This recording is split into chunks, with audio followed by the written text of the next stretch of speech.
students, welcome to Dr. Deepa Dake's NEET Biology, and in today's session we discuss about the sexual reproduction. As in our previous sessions we completed the asexual reproduction and sexual reproduction.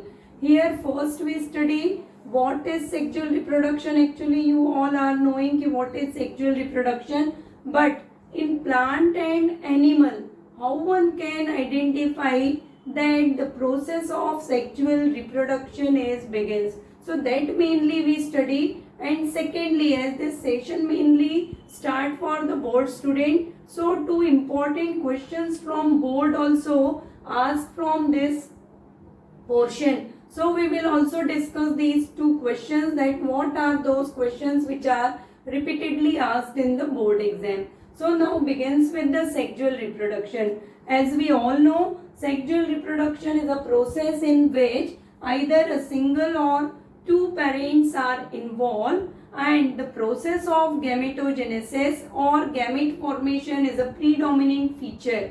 With the help of gametogenesis, male and female gametes are produced, and these both gametes are undergoes in fertilization, and upon fertilization diploid zygote is formed, and that zygote undergoes in embryogenesis. So entire these phenomena are included under the sexual reproduction. When we study about sexual reproduction, so important key feature you remember. The key feature of the sexual reproduction is gametogenesis, that is the formation of gamete, how it takes place, that we will study in our next session. After gametogenesis, gamete transfer lead to the process of fertilization. So the process of fertilization is take place, and due to fertilization diploid zygote is formed, and in next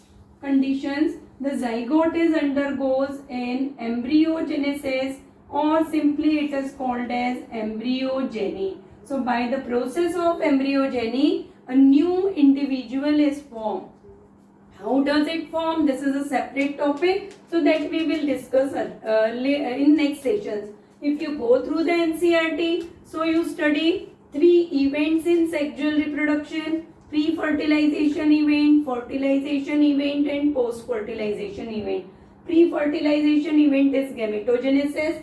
Fertilization as usually the formation of diploid zygote, and then the post-fertilization event mainly included the process of embryogenesis. In today's session, we are not going to study about these phases, but first we study how we can recognize the reproduction is sexual reproduction is begins in plant as well as in animals. So here for juvenile two terms are there. So juvenile phase and vegetative phase. Juvenile phase, you remember the juvenile phase as well as vegetative phase when we use. So mainly these both phases are used for the common types of changes, that the phase of growth and development of the body is called as vegetative phase or a juvenile phase. But where we use these terms? So here you remember the term juvenile phase we use in animals because the hormones are predominantly responsible for the growth and development in body. But in plant, the meristem tissue is responsible. That's why the vegetative phase term we used in case of plant. So phase of growth and development in which body occupy mass and volume, those phases are called as, in animal it is called juvenile phase, and plant it is called as vegetative phase. When the juvenile phase and vegetative phase is over, then only the plant or the animal body enters in sexual reproduction. Now in plant, how we can differentiate the sexual reproduction is begins. So here you remember one important phenomena we observe in plant in day-to-day life, that is the flowering phenomena. So flowering as begins in plant. So beginning of flowering, it indicate The process of sexual reproduction begins in plant. So this is the one common feature or simplest method by which we can identify the plant body, any of the plant, annual, biennial, perennial plants आप appear करते हैं, you appear herbs, shrubs, trees in your surrounding. So these plants are entering sexual reproduction or not. If the flowering begins, that means the plant is in the phase of sexual reproduction. Now here you remember the flowering phenomena. You all are knowing what is flower. Flower is a modified shoot. Secondly, you remember when we study about flower, so you remember the flower is either complete or flower is incomplete, or we use the term flower is perfect flower or imperfect flower. Normally, depending on flower, we use two terms, the flower or the plant, you say the bisexual, or the flowers are unisexual. Now meaning is clear. Bisexual means, because these all are the concept of class 11. Bisexual means when androecium and gynoecium both are present in flower, then it is called bisexual. And unisexual means the unisexual flower, you remember there are two types of flower. Staminate flower. Staminate flower means the flower is male flower, and the pistillate flower. Pistillate flower means the two types of flowers are there. Sorry, the female flowers which only produces a female gamete, that flower is called as pistillate flower. In animal kingdom, when we use the term bisexual, so one another term is used for animal, that is the hermaphrodite. So hermaphrodite animal, you remember one common example, earthworm is there. So hermaphrodite, when you study, so for hermaphrodite these example are mainly asked that how many, give the example of 3 example of hermaphrodite animal, or which of the followings are hermaphrodite. So hermaphrodite, you remember earthworm commonly. Secondly, sponges, you remember, hydra, as well as flatworms. These are the some common example for the hermaphrodite animal. Bisexual plant के लिए आप याद रखिए, P is one of the most common example for the bisexual flower. China rose आप appear कर रहे हैं, they are also the good example for bisexual flower. When we come towards the unisexual plant, so in unisexual plant you remember the example that the papaya is the most common example for the unisexual plant.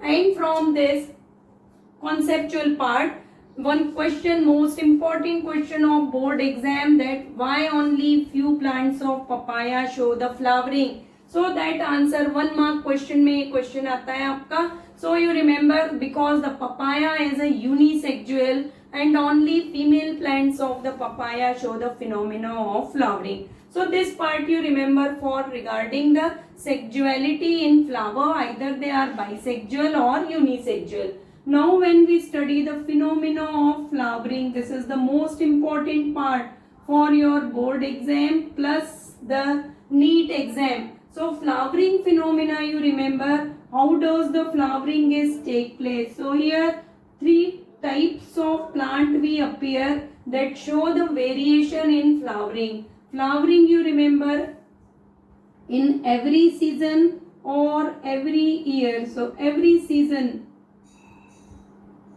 flowering take place, or you remember flowering कैसे हो रहा है? Flowering take place regularly at each and every season.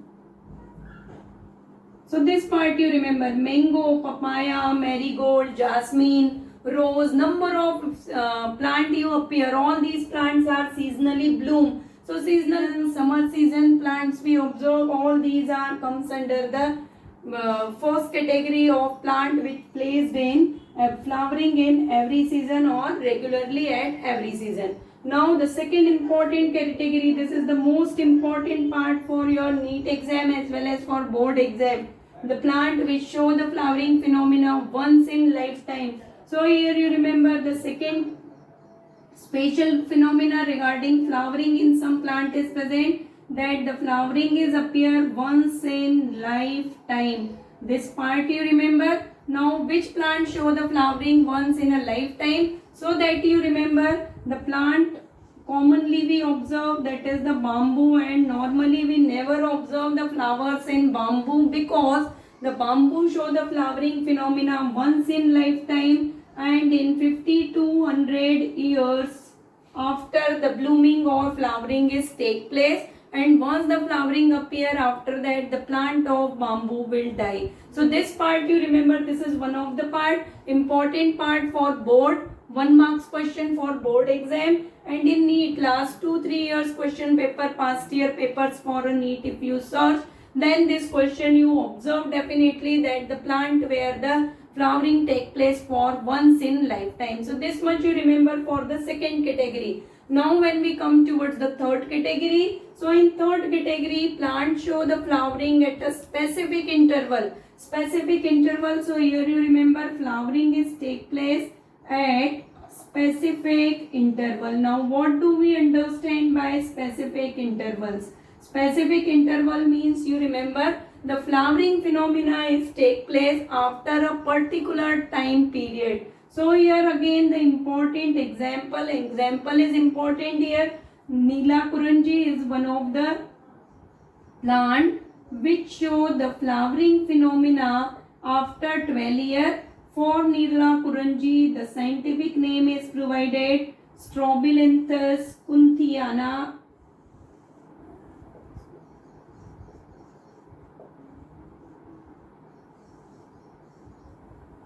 Strobilanthes kunthiana, you remember, is a scientific or binomial nomenclature के according name for Neelakuranji. And what is the specific interval? So here you remember flowering is take place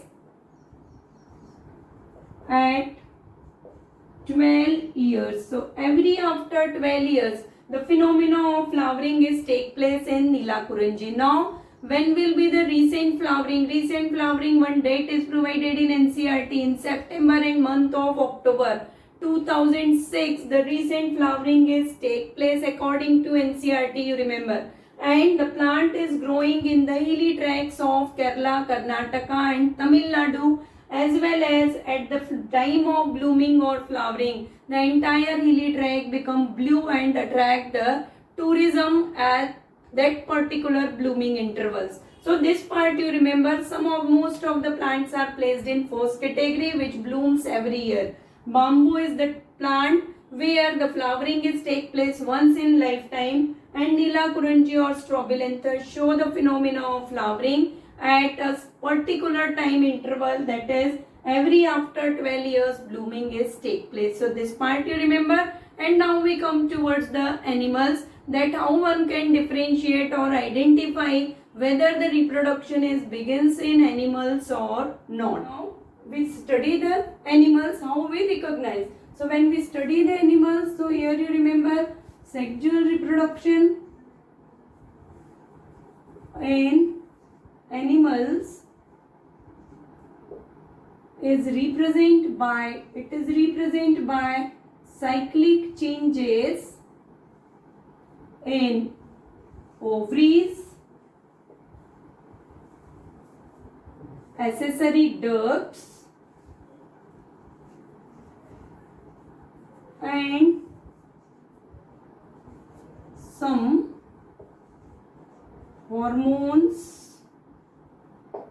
So some of the hormonal changes are also take place. So this part you remember how you can identify the sexual reproduction is begins in any of the animal. So we identify on the basis of some cyclic changes take place in ovaries, accessory duct, as well as some of the important hormones play a significant role during these cyclic changes. Now according to these cyclic changes, secondly, one of the most important thing you remember, the cyclic changes are only take place in the females of these individuals, and according to that the animals are divided into two major categories. And next thing you remember, when we study about these cyclic changes, so we only study about the class Mammalia, and in class Mammalia how the cyclic changes are take place, that we study. And according to that, if you go through the question board question papers for this section, so you find out 2 or 3 questions in the form of difference between the regular breeder and seasonal breeder, difference between the primates and non-primate, or the another question for the same answer is asked, the difference between the oestrus cycle and menstrual cycle. So that part you remember, that now we are going to study here, that the cyclic changes are take place. So here you remember, when we study about the class Mammalia class predominantly divided into 2 groups, that the primate animal and non-primate animal. So primates we study, and second we study non-primates. Now what is one question is raised in mind, that when we use this term, what is primate and non-primates. So mainly you remember, on the basis of placenta we differentiate these animals. Example are important for the primates and non-primate. So here you remember, monkey, ape and humans are the example for primates, whereas non-primate, number of non-primate animal, cat, dog, goat, cow, tiger, lion, number of mammals, and these are the animals comes under the non-primate. So first thing you remember, now how does the cyclic changes are begins. So here you remember, the primates, the females of primate show some cyclic changes in the form of menstrual cycle. So here you remember, in female, the beginning of menstrual cycle is represent age of sexual reproduction. So once this menstrual cycle begins in females of the primates, then the sexual reproduction or the phenomena of oogenesis begins. In non-primate you remember, the cyclic changes are take place by the cycle that is called as oestrus cycle, and oestrus cycle in non-primate when begins, then it is responsible for the beginning of sexual reproduction in non-primates. Now what is the role of these cycles? Menstrual cycle we study in chapter 3 when we come towards the chapter 3rd of the class 12. So we study in menstrual cycle, different phases are there, and once the menstrual cycle begins, it continuously take place till the age of 45 or 50 years in the human females. So and regularly the cycle is take place in females, whereas in oestrus cycle you remember, in these animals the oestrus cycle is only take place in particular season. Therefore you remember, the cycle is take place regularly up to a certain period of life.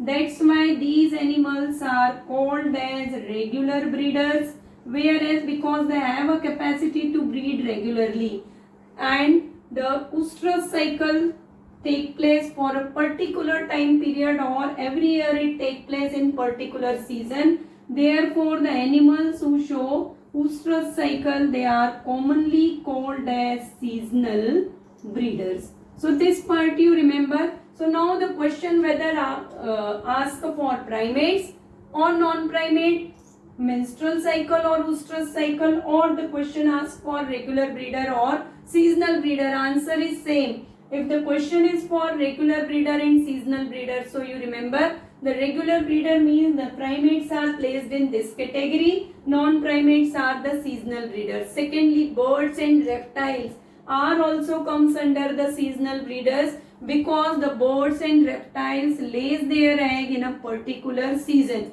Secondly, second difference, the individuals or the animals show the regular breeding capacity. The females of such individuals show the menstrual cycle, whereas here the oestrus cycle is take place. Entire changes are, hormonal changes are similar. One basic differences are there. What are those differences between the cycles, that we will study in chapter 3rd. So this part you remember, ki on the basis of the some cyclic changes, we can differentiate or we can find out whether the reproduction or the phenomena of gametogenesis begins in female.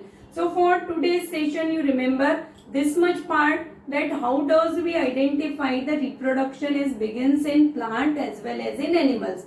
Board के question के लिए अगर हम discuss करना, आपको अगर predominantly board prepare करना है तो यहाँ पे आपको मेनली याद रखना है बोर्ड के लिए 3 part only you remember whatever we study for today's session. First you remember bamboo, once in lifetime. Second नीलाकुरंजी और स्ट्रोबिलेंथस याद रखना है because that question is also asked, so that स्ट्रोबिलेंथस you remember.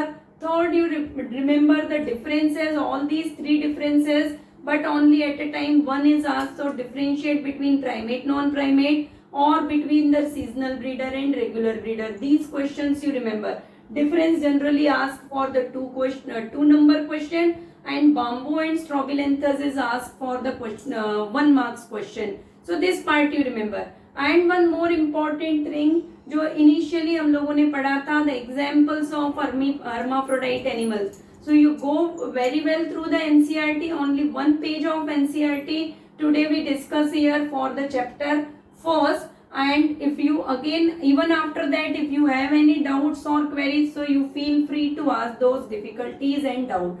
Again, जो new students आज से जिन्होंने join किया है, they kindly subscribe my channel and like my videos. And up to the next session, in next session हम discuss करेंगे 3 phases of sexual reproduction, and out of those 3 phases, we only study the pre-fertilization phase of the sexual reproduction, जिसमें हमको gametogenesis का phenomena and all parts are there. So that was the most important session. So stay connected with Dr. Deepa Dahake's NEET Biology, and by that time stay motivated, stay blessed, and involve hard work in your daily habits.